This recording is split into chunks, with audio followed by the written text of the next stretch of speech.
Getting Temu energy without sharing. In this video, you are going to learn how to get Temu energy without sharing. So let's get started. The first step is go to Temu mobile application in your mobile menu.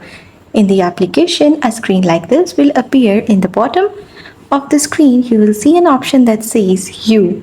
Tap on this option and a screen like this will appear. Now go to the settings option. The gear icon shows settings, and in the settings you will see all of these options. As this option of getting energy without sharing is only available in United States, so if you are not from USA, you will not get this option. For this, you have to click on the option that says country and region.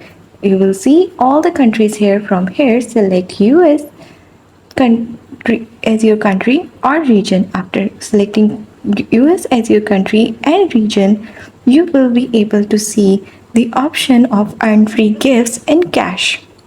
Now click on this option and you are ready to get energy without sharing on Temu. That's all. That's how you will be able to do it.